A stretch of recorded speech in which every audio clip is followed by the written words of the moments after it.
afternoon, everybody. Welcome back to Into the Veil. This is Rachel, and I have recruited Ken to give me a hand with this one. Excitedly.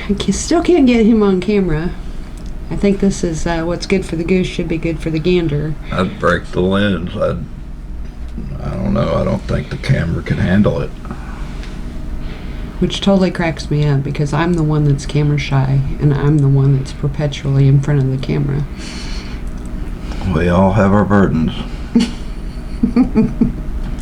So, with that said, we thought we would start a fun series, or hopefully a fun series, to bring you into maybe a better way of connecting or finding a way to connect to the people. By people, I mean Sasquatch, Bigfoot. So we are calling this series Sasquatch. Bigfoot for Dummies, the field guide. Bigfoot for Dummies, the field guide. This is Class 101. Okay. Yeah, we talk so many times about different things that we get extremely in-depth and in detail about. Mm-hmm. Sometimes it can be overwhelming, especially if it's new viewers that are watching, and a lot of it is a lot to absorb. So we're going to try to do some basic things. Sounds good. And I think we'll start with square one, as we should. And the first square that I see is finding your area. So I'm going to back it up farther than that. What got you interested in Bigfoot? What was your fascination for it? Was it from watching movies when you were younger? Was it from having some kind of an experience or an encounter at some point in your life, or maybe more than one? We each have our story, and we each have our thing that brought us to this point. And I think we have a natural instinct for what applies to us or what might be trying to reach us also in that energetic part of it. So, yeah, definitely that would be the first thing to think about. How you feel about them. What your hopeful experience is. What do you really want to give or get out of it? And once you start targeting how you feel about those things and start bringing them into your focus, I think that kind of realigns what you can experience. So, we've said I don't know how many times that they know your thoughts and your feelings and your intentions. So if you go out there with an idea to do harm, it's not going to go anywhere. They can read that in a split second and they'll avoid it. I think the best way to approach them, honestly, in hindsight, is with a natural curiosity. Not with ulterior motives. We never really intended to have a YouTube platform or to focus our worlds around this. But I do believe that we both had a natural curiosity about them. And I think that purity of the curiosity is very key. So maybe if you're doing it with the intentions of starting a channel or, making it something outside of yourself first, the results might be much slower. Not impossible, but much slower than doing it out of just the drive, the need to know. What it is and how it applies to your world. Thought? Are we in agreement on that? I never agree with you on anything. That's what makes it great. Yin and yang. So anyhow, what would you start out with if you were trying to connect with Sasquatch? I would be putting the idea out there that I would like to know what they're about. I would be putting the idea out there as to whether what I'm seeing maybe on other platforms, whether it's ours or other channels, movies, these proposed, experiences, whether that's actually the truth. Because the beauty of the universe is that when we pose a powerful question to our mind, the mind has to come up with an answer. And I believe that's the energy that draws that to you to find out the truth about that. I think that's one of their fascinations with interacting with different people when they approach it in that manner, because when you look at everything through the eyes of wonderment, through the eyes of a child, so to speak, it's intriguing and fascinating to them, and they are almost compelled to want to interact to some degree or another. Mm-hmm. Because they're naturally curious. They're curious about many things. That's why you hear a lot of times reports about seeing them around the fringe of parks or baseball fields or things like that where kids are playing, because it's naturally intriguing to them. They hear that just raw, pure laughter, and squealing, innocence, and that's a big driving force for them. And I think they feel our involvement in our environment differently than we do. Energetically, they feel that passion for whatever it is that we're doing. So there are just a lot of combined elements on the internal end that do help the external end. But back to area. Well, let's say that you've got a place that you keep getting drawn to. It's like every time you drive past it, you just want to go explore it. You kind of hear that inner calling to go check it out. That could be them whispering in the back of your mind, come out and play. Yeah, especially once those questions have been posed. If you're all of a sudden drawn to this set of forestry or this park or, this place, it could easily be a call back to you as you've put that call out initially. For some, especially if they've had experiences maybe when they're young, they might have been camping or something like this, and they might not even remember the experience clearly. For some, I feel that call kind of stays with you, that call of nature. And forest beings such as these don't abandon us the way that we might quickly abandon things. A lot of people that have experienced the Bigfoot have a saying that once you've been touched, you're always touched by them. It never leaves you. You might have an encounter that happened when you were 12 years old, and if you don't address it then, you'll find yourself at 50, 60 years old, 20, 30 years getting later. called back to it. So I don't feel like any of these things are happenstance, and I feel like our draws, all of us, and for those that even hate Sasquatch, it's because they trigger them. Maybe they had that experience that they don't recall, and with the lack of understanding, there's still that internal knowing, or that internal part of them that understands these things do exist. So whether you call it good or whether you call it bad really makes no difference. It's still calling you. So coming to terms with that is really, I think, empowering. Our natural primordial instinct when we're confronted with something we don't understand is to be afraid of it. Throw rocks at it. And that's the lizard brain keeping the caveman alive when the dinosaur attacks.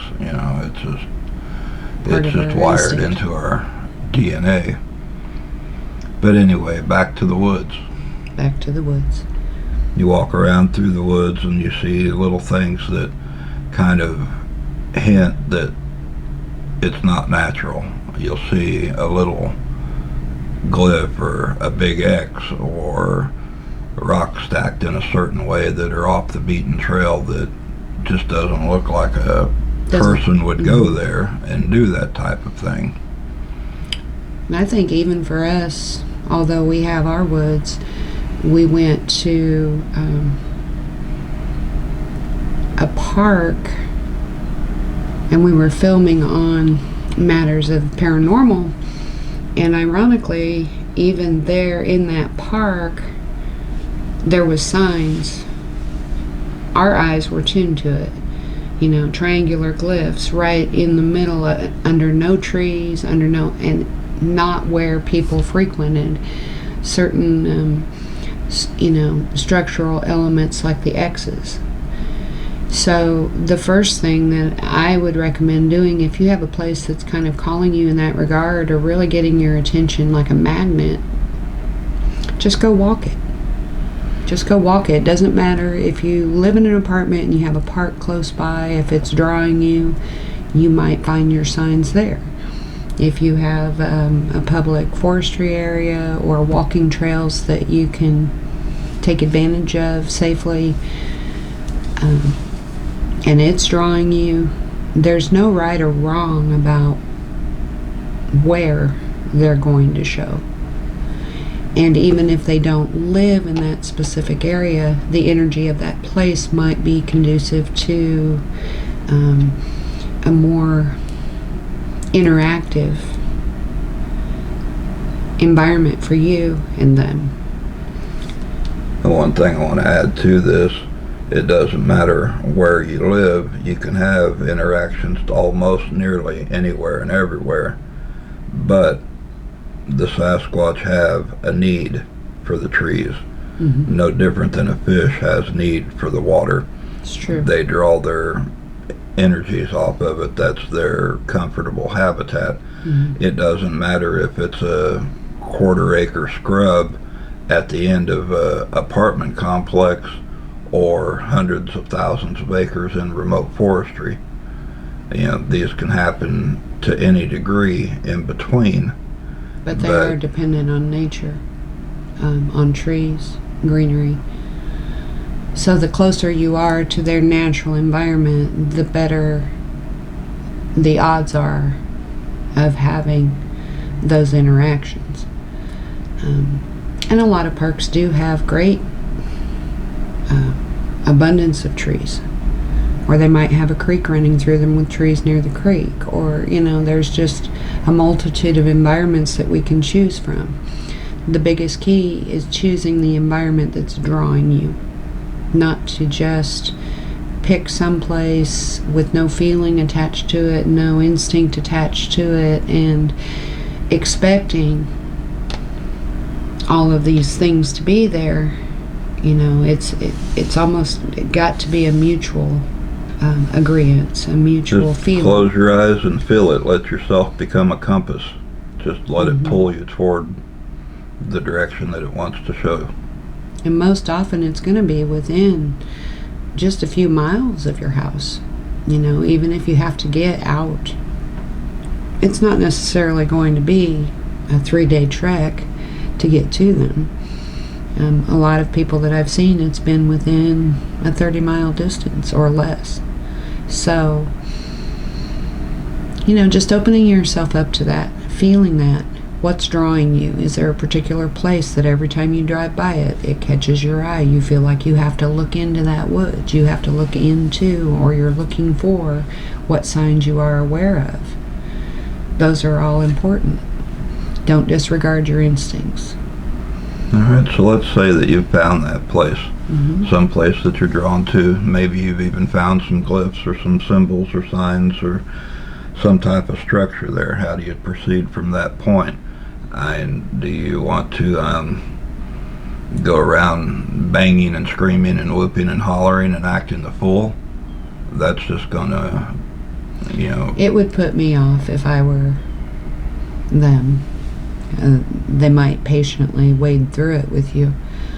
I personally, if I found that woods... If someone came into my house and acted that way, I'd show them to the door.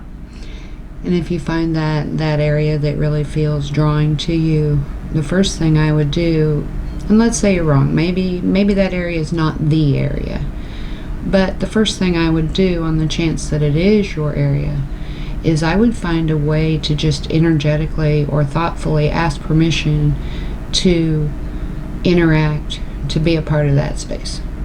Respect is key.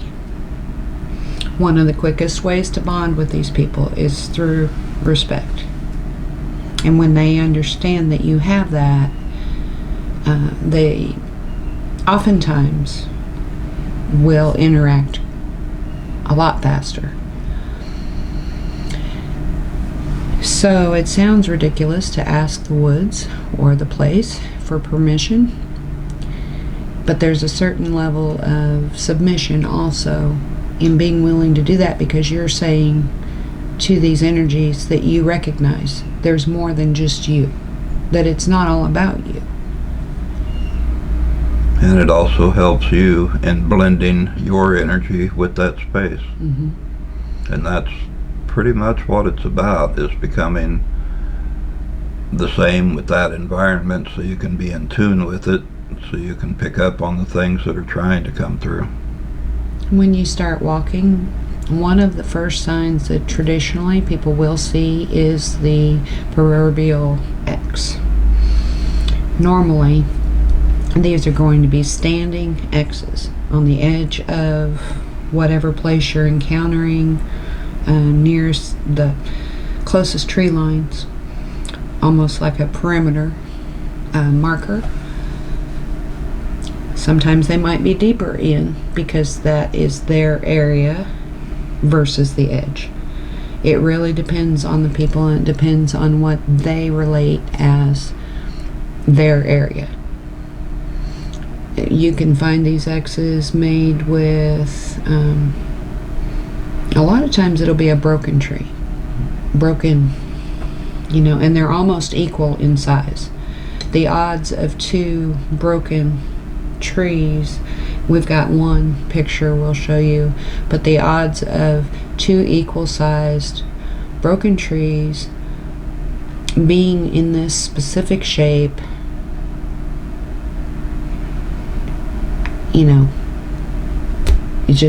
you have to really weigh the odds of nature and elements. It's out of character with the natural woods. Mm-hmm. Those are your indicators. Right. So how would you let them know that you're interested in interacting? For me, I would not. Almost all these, will sit there and they're banging on trees and imitating calls, and they're doing all this crazy stuff. They're not a complicated people. They have complicated talents, but they're not a complicated people. Me personally, you can whistle, you can rock clack. I think rocks are a much gentler energy to them. I recommend the 3, which is an invitation to interact. You can use 1 or 2, but the 3 seems to be pretty signature with them. Just talk normally like you're talking to somebody 60 yards out in the woods. And just have that. If you have people with you, it might be awkward, but if you're by yourself, you can just have that conversation with them and say, show me what you want me to see. Show me how I can interact with you in a way that helps me grow, and keeps it peaceful. Maybe they'll lead you to a glyph that you need to see. It might be a feather that you find on the ground in a particular place. It might be rocks lined up in a certain pattern that just seem out of norm with the natural environment. And truthfully, if you go to this area that you've chosen and you wait a year to go back to it, you have reduced your odds of knowing whether what you find is character to that woods or not. If you visit regularly, a couple times a week at least, or once a week at least, you begin to develop a feel for what's natural to that place.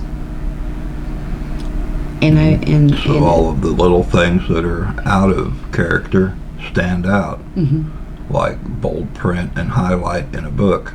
You notice it immediately because it's not natural to what that woods naturally does. Mm-hmm. And different areas of the world are going to have different results based on their weather, their seasons, interactivity of people, just a number of elements that make a difference in that. But you will quickly learn, if you are tuning into your instincts, you'll quickly learn that your instincts are very strong. And certain things, now structures, we have found that the structures didn't start developing in a big way until we became an active part of that place. And it was to enable them to safely get closer and still camouflage. I'm fascinated why you keep looking at me when all of your people are right there in the camera. Because I like looking at you. Oh man. So, to gift or not to gift, some people are completely against it, other people are all about it. To me, it's a sign of acknowledgement and a sign of respect for being allowed in their space. And on a personal level, back when this started for us, we were remembering that although we did not yet know specifically that we actually were experiencing people in our woods,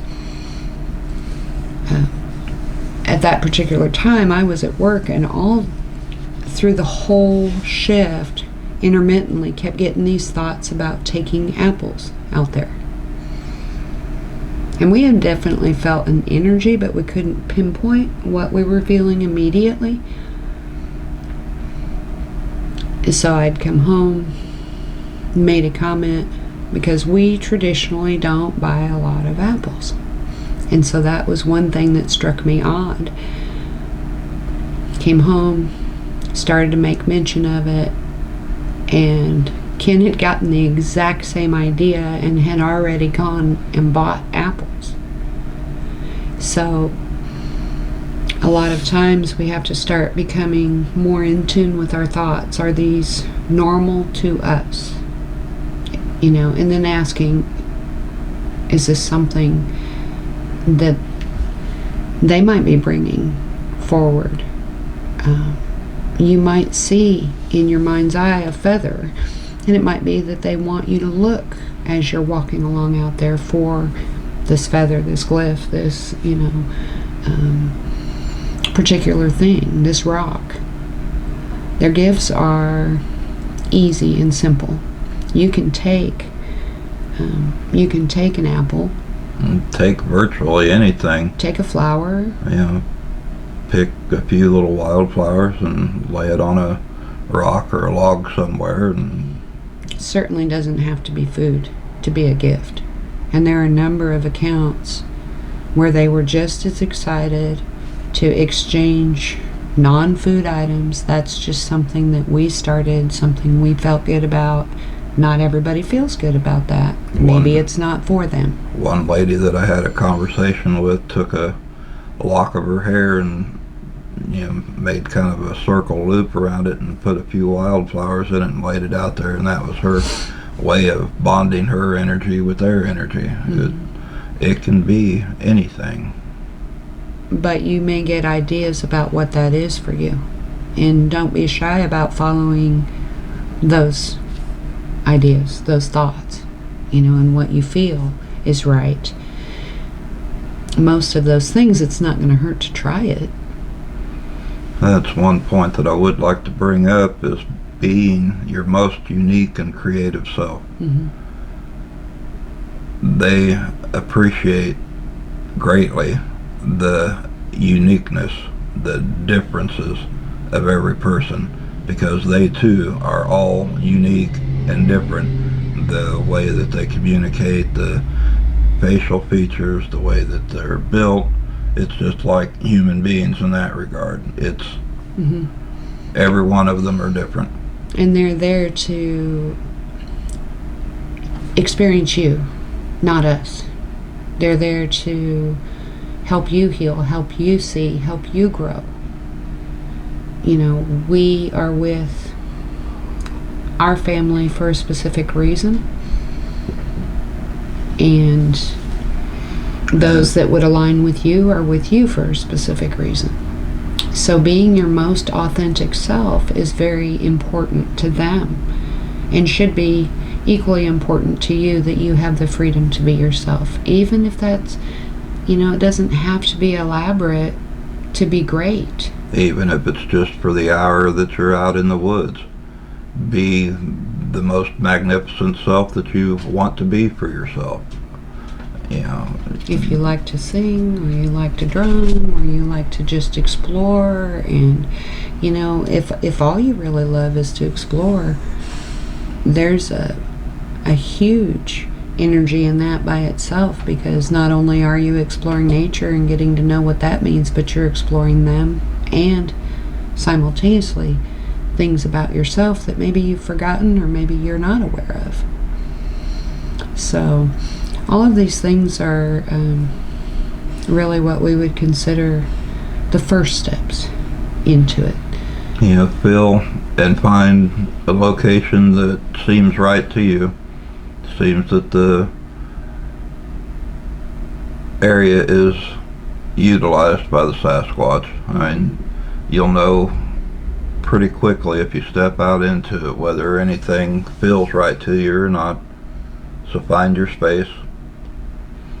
Look around for any type of sign, cliffs. You know, if you see a footprint, hey, there you go, you've hit the target.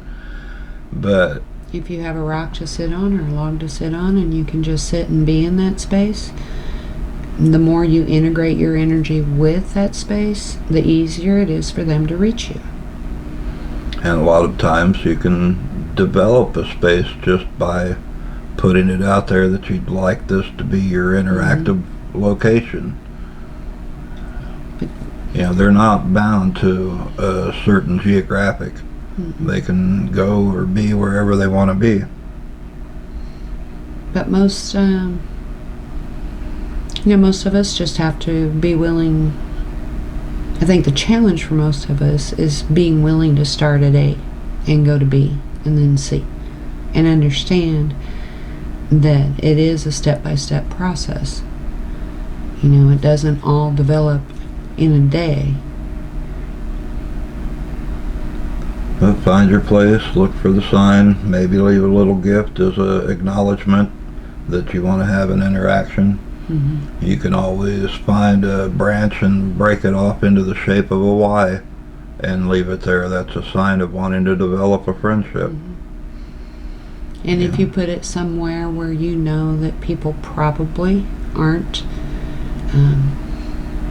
going to get involved with that, as far as disrupting it or taking it or things like that, if you put it in a place that you feel good about, it might be a stump or a flat rock or a specific little spot, they're not going to have any trouble finding it.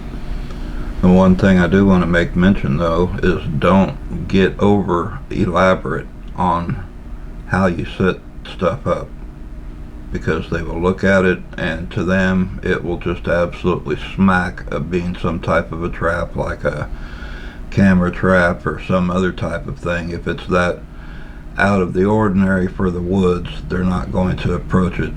Now maybe down the road, once you've developed a Trust. long-standing interaction and a trust, they may, but it doesn't take much to put them off and make them standoffish.